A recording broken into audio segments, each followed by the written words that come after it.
Bonsoir à toutes et à tous, je suis ravie de vous retrouver ce soir pour cette nouvelle édition de la Tranche Info. Nous sommes le mardi 12 mars et tout de suite nous partons pour une demi-heure de JT sur l'actualité régionale qui sera suivie d'un focus.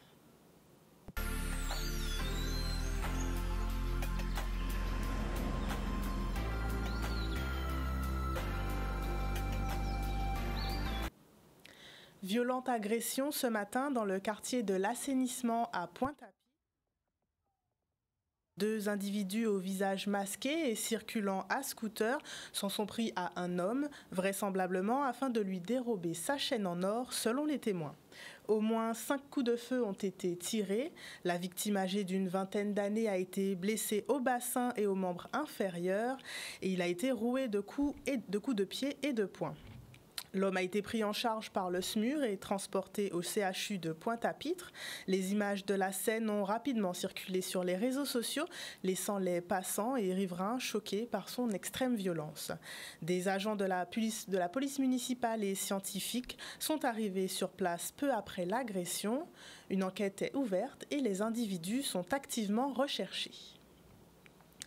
En Martinique, la situation se dégrade. Dans le quartier de Sainte-Thérèse, à Fort-de-France, ces dernières 48 heures ont été particulièrement tendues.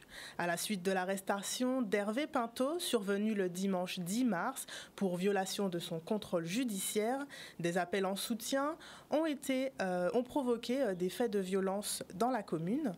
Plusieurs incendies ont été constatés, parmi eux des bâtiments, des véhicules, mais aussi des bus. Les manifestants demandent la libération d'Hervé Pinto et appellent à une grande mobilisation. 8 individus ont d'ores et déjà été interpellés pour les faits constatés ces derniers jours et Hervé Pinto a été incarcéré.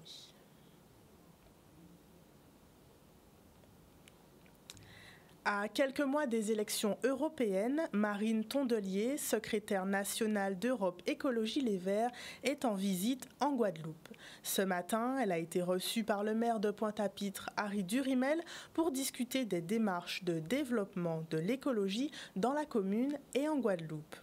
Comme de nombreuses villes de l'archipel, Pointe-à-Pitre fait face à des difficultés, mais le maire n'en oublie pas les enjeux environnementaux et écologiques. Charlie Dagonia. Mais je tenais vraiment à venir ici dans une posture d'humilité pour écouter ce que les personnes qu'on va rencontrer là pendant plus de 10 jours de déplacement ont à nous raconter en Guadeloupe, en Martinique, en Guyane. Je vais ensuite à La Réunion et à Mayotte un peu plus tard. Je pense que c'est hyper important que les écologistes aient une parole forte sur les Outre-mer, mais après avoir entendu, parce qu'on voit bien ici en particulier qu'il n'y a pas de justice environnementale sans justice sociale et qu'il n'y a pas de justice sociale sans justice environnementale, que tout ça est intimement lié. Je suis là avec Harry, avec qui on milite depuis très très longtemps. Ce qu'il fait à Pointe-à-Pitre est vraiment super. On mesure en plus l'ampleur de la tâche. Les écologistes, c'est pas le confort du canapé à donner des leçons, hein, c'est les pieds sur le terrain et puis les mains dans l'action. Et donc du coup, voilà, je discutais là à l'instant avec le maire de Pointe-à-Pitre de comment on fait dans les années qui viennent pour développer l'écologie en Guadeloupe. Pendant longtemps, j'ai dit Yaka Faucon. Et aujourd'hui, je suis au pied du mur. Je suis censé rééquilibrer, redresser financièrement une ville. On a tendance à penser que l'écologie, c'est écolo-bobo, c'est cool, c'est sympa. Mais quand on a une ville qui a un déficit qui représente 200% de ses recettes de fonctionnement, il faut être très réaliste. Or, ce que je découvre, c'est que c'est pas incompatible avec l'écologie. On peut avoir un projet de développement durable pour cette ville. On peut penser aux mobilités douces, très concrètement. On peut penser à se préparer au bouleversement climatique. On peut penser à valoriser le littoral de Pointe-à-Pitre. On peut être écologiste dans une ville endettée et on peut encore plus le devenir quand ça ira mieux à Pointe-à-Pitre. Et c'est ce à quoi je pense. Les écologistes, vous parlez, vous avez un programme, mais c'est facile parce que vous n'êtes pas au pouvoir. Mais nous sommes au pouvoir à Pointe-à-Pitre, à Lyon, à Bordeaux, à Strasbourg. Et de fait, les écologistes transforment déjà la vie de millions de Françaises et de Français au quotidien. C'est des repas locaux dans les cantines, c'est des mobilités douces, c'est des mesures en plus qui à chaque fois font du bien. Des fois les gens disent l'écologie c'est punitif, mais c'est punitif quand c'est mal fait par des gens qui sont pas écologistes en fait. Quand c'est fait par nous, c'est vraiment source de bien-être, d'apaisement, de prendre soin des gens, de prendre soin de l'environnement parce que tout ça est souvent lié.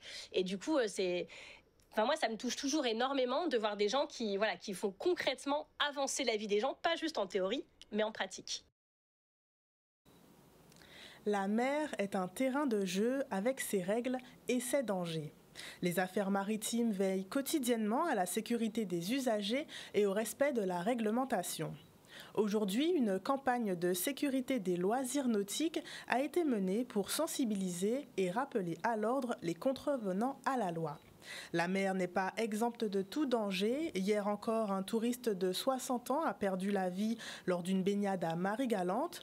Peu avant, en février dernier, un bateau de location a perdu le contrôle et a percuté le pont de l'Alliance, faisant donc plusieurs blessés et un mort. Cela rappelle l'importance de respecter les règles et d'adopter de bons comportements. Un reportage de Maxime Morel. L'objectif de la journée, c'était pour sensibiliser les usagers de la mer sur la sécurité et la vitesse à respecter. C'est bien la mer, c'est un bel environnement, mais il faut pouvoir revenir tranquille chez soi et avec de bons souvenirs. Il en faut, oui, il en faut. Ça fait partie de la routine. Hein. C'est comme sur les routes, en mer, ça doit être pareil. Je vois surtout des abus dans la vitesse de certains plaisanciers. C'est une matinée plutôt tranquille. On est en pleine semaine, début de semaine. C'est pas les vacances, donc il n'y a pas beaucoup de circulation en mer. Mais quand même, on a pu contrôler à peu près 6 personnes, enfin 6 navires, et il y a effectivement 2 infractions qui ont été relevées pour vitesse excessive. Il y a aussi d'autres services qui sont sur les mêmes thématiques, comme la gendarmerie nationale, la gendarmerie, la brigade nautique, et encore d'autres services qui nous faisons respecter la réglementation en mer. Et surtout, nous sommes là pour rappeler aux usagers qu'ils ne sont pas seuls et que l'environnement est un environnement où il y a des dangers et qu'il faut prendre cela en compte. Aujourd'hui est la journée mondiale du rein. Ils jouent un rôle essentiel en assurant la filtration du sang et l'évacuation des déchets du corps par l'urine. Les reins sont des organes vitaux dont il faut aussi prendre soin. Une journée porte ouverte sur l'insuffisance rénale chronique a été organisée aujourd'hui par le service de néphrologie et hémodialyse du CHU. Les visiteurs ont été invités à se faire dépister pour détecter ou écarter le risque de maladie rénale. Même si l'on peut vivre avec un seul rein, il vaut mieux les avoir en bonne santé. Un reportage de Maxime Morel. La semaine du rein, c'est l'occasion de chacun puisse prendre un petit peu soin de sa santé. Comme il est toujours prendre soin de ses reins. Donc là, vous voyez, tout chacun vient pour le dépistage. C'est pour quand même sensibiliser et dépister les maladies rénales, puisque les maladies rénales, elles sont silencieuses et il n'y a pas de manifestation. Quand il y a manifestation, quand le malade sent qu'il est malade des reins, c'est que c'est déjà tard et qu'il faut trouver une solution de remplacement des reins, notamment la dialyse ou le faire une greffe rénale. Parce que les reins, c'est un filtre de l'organisme.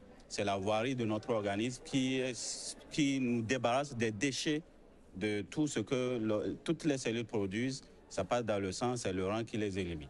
Notre priorité, c'est de détecter tout problème concernant les reins. OK?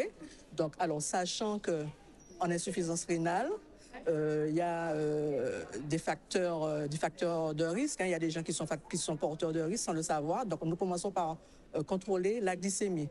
Parce que les diabétiques, c'est un facteur de risque. Ils peuvent atterrir en dialyse. Nous contrôlons la tension, c'est-à-dire que tout ce qui est hypertension artérielle, maladie cardiovasculaire et obésité, tout ça. On dit toujours qu'on a du mal à prendre soin de soi. Et notamment quand le rein dysfonctionne, c'est vrai qu'il ne provient pas souvent. Donc c'est pour ça qu'il est important régulièrement de faire un suivi, que ce soit pour ceux qui ont le diabète, que ce soit pour ceux qui ont l'hypertension. Mais vraiment, c'est vraiment prendre soin de nos reins. C'est pour ça qu'on a mis le dépistage, comme on veut, non seulement on sensibilise, mais on dépiste ces maladies-là qui sont les grands pourvoyeurs de d'insuffisance rénale chronique au stade et de dialyse, notamment le diabète et l'hypertension, et l'obésité, le fait de bien manger, de manger sainement, et aussi l'activité physique. C'est pour ça que l'activité physique, on la fera aussi le vendredi. Il y aura aussi une session activité physique par un coach sportif pour apprendre aux gens à se maintenir en forme. Les duty-free, comprenez boutiques hors taxes, sont des commerces présents dans les aéroports ou terminaux de croisière qui permettent aux usagers d'acheter des produits dont les prix n'incluent pas la TVA. À quelques semaines de la fin de la saison de croisière 2023-2024, où les touristes ont afflué, le président de Cap Excellence, Éric Jalton, s'interroge sur l'éligibilité et la mise en œuvre d'un duty-free sur le territoire. Une conférence a été menée hier soir autour de la question des opportunités que peuvent apporter le duty-free aux commerçants guadeloupéens. Un reportage de Charlie Dagonia. Écoutez, nous allons déjà nous enquérir du contenu du cadre législatif concernant le duty-free. L'objectif et le vœu du président Éric Jalton, c'est de faire en sorte que le territoire de Cap Excellence ait également une entrée à travers cet outil qui est le duty-free. Cette réunion formalise l'expérimentation des 2 premières années. Maintenant, on va courir encore sur 3-4 ans. Bon. Qu'est-ce que j'attends? J'attends que soient précisés un peu plus les contours du duty-free, qui en profite, comment on en profite, et que soient allégées considérablement les contraintes que peut peser un duty-free sur le petit commerce, le commerce moyen, ainsi de suite, ainsi de suite. Je pense que ça va être précisé là. Qu'est-ce qu'on attend de tout ça? On attend tous un espèce de petit boost de notre chiffre d'affaires qui est pas très correct depuis 3-4 ans. Donc, même si c'est 1 ou 2% d'augmentation, on prend. En espérant que demain, le projet Caru-Carabé fasse, vraiment son effet. Pour l'instant, on est dans l'attente de tout ça. 300 000 touristes croisiéristes, c'est peut-être peu. On peut peut-être, avec un projet de plus grande envergure, toucher beaucoup plus de touristes et donc que le commerce du centre-ville de Pointe-à-Pitre et de toute la ville de Pointe-à-Pitre soit un peu plus prospère. Déjà, nous sommes concernés, nous, à Terre de Haut, dans ce décret, puisque nous faisons partie intégrante en tant que commune touristique de cette facilité de pouvoir mettre aujourd'hui en place le duty-free. Alors, qu'est-ce que j'attends réellement? Déjà que je puisse apporter des bonnes nouvelles aux commerçants des 7 pour connaître un petit peu les modalités de mise en place de l'action, ainsi que la zone concernés pour la vente en duty-free. Je pense que très sincèrement, nous recevons quand même pas mal de croisiéristes à Terre de Haut et c'est quand même une valeur ajoutée pour les commerçants de l'île. Donc j'attends effectivement que demain, les commerçants puissent se porter mieux et puissent booster leur vente avec ça. On ne sera jamais prêt à 100%. C'est toujours difficile d'acter la même marche pour les petits, du moyen que les grands commerces. D'accord? Mais là est le but du jeu. La Chambre de commerce y met, la municipalité, j'espère qu'elle se mettra aussi. Nous, de notre côté, on se mettra aussi. La Chambre de commerce aussi. Et donc, est-ce qu'ils sont prêts? Peut-être pas maintenant. Certains, les gros, évidemment, ils ont compris parce que le duty-free existait déjà à Pointe-à-Pitre. C'est la pédagogie à faire. C'est toujours comme ça. Il faut répéter jusqu'à quand ça devient naturel. Sur le territoire de Cap Excellence, le stade René-Serge Nabajot aux Abîmes s'apprête à faire peau neuve. C'est un travail colossal qui attend les maîtres d'ouvrage pour remettre le stade dans des conditions optimales dont les travaux devraient démarrer cette année. En visitant Guadeloupe, le président de la Fédération française de football dit s'associer à cette rénovation pour permettre le développement du football guadeloupéen. Solène Fèvre. Nous avons profité de la présence du président de la Fédération nationale de français de football pour pouvoir lui exposer les projets que nous avons de rénovation de la tribune, de la pelouse, de la piste qui est fortement dégradée. Ce sur quoi il s'est engagé à nous accompagner auprès des instances pour peaufiner optimiser notre financement. Les travaux vont débuter cette année-ci pour durer un an et demi. Aujourd'hui, ce projet est évalué à 5 170 000 euros. Il sera réalisé normalement entre 18 mois et 2 ans. On essaie de le faire tenir sur 18 mois, sachant que c'est vraiment des gros travaux de rénovation. Fort heureusement, les collectivités locales se sont mobilisées pour entreprendre une rénovation qui va prendre certainement 2 ans, à laquelle la Fédération française de football va s'associer, y compris financièrement. C'est ce que je suis aussi venu confirmer aux représentants des collectivités locales pour que la Guadeloupe dispose d'un beau stade dans 2 ans, qui soit aux normes internationales et qui permette non seulement à ses clubs de venir jouer, mais aussi à l'équipe de Guadeloupe d'avoir l'occasion de recevoir dans des bonnes conditions ses homologues de la CONCACAF. Nous avons comme partenaire la région pour 2 millions d'euros, le département pour 1 million d'euros, l'État avec 2 dispositifs pour 800 000 euros, Cap Excellence qui nous finance aussi, mais je ne sais plus trop les détails. Et puis vous avez aussi bien sûr la ville des Abîmes. Et maintenant on a aussi la Fédération française de football qui nous consent une subvention supplémentaire qui nous permettra de boucler notre budget relativement aisément, et ce qui nous permet aussi de suivre le projet de manière plus facile, plus tranquille, puisqu'en fait le financement est présent. J'attends d'avoir le montant global du projet, mais nous on a des critères assez précis pour pouvoir accompagner.